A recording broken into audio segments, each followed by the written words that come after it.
জাতিসংঘের আয়োজনে হোটেল ইন্টারকন্টিনেন্টালে জুলাইয়ের স্মরণ সভা আলোচনায় অংশ নেন শহীদ পরিবারের সদস্য, আহত জুলাই যোদ্ধারা। জাতিসংঘের আমন্ত্রণে সাড়া দিয়ে অনুষ্ঠানে হাজির হন প্রধান উপদেষ্টা ডক্টর মোহাম্মদ ইউনূস, বিএনপির মহাসচিব মির্জা ফখরুল ইসলাম আলমগীর, জামায়াতের আমির ডাক্তার শফিকুর রহমান সহ অন্যান্য রাজনৈতিক দলের শীর্ষ নেতারা। আমার ভাইদেরকে রাস্তায় গুলি করে মারছে।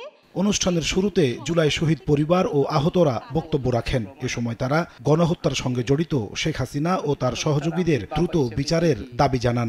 এই ছেলে তো কোটার দরকার ছিল না।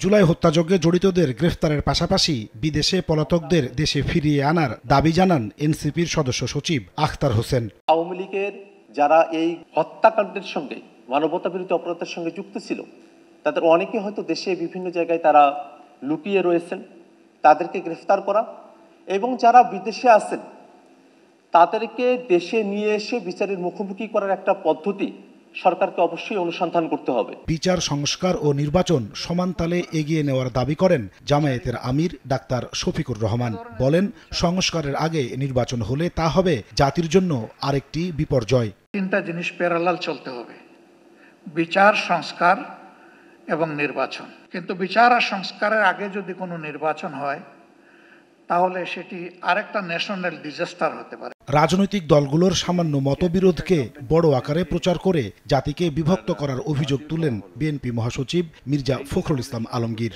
বলেন, ইতোমধ্যে সংস্কারের মৌলিক সব বিষয়ে রাজনৈতিক ঐক্যমত্য হয়েছে, বাকিগুলোতে সমঝোতায় পৌঁছানো দলগুলোর দায়িত্ব।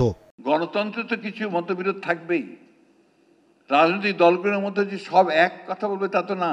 এই বিষয়টাকে আমরা খুব বড় করে দেখিয়ে আমরা জাতির মধ্যে একটা অযথা একটা বিভক্তির সৃষ্টি করছি।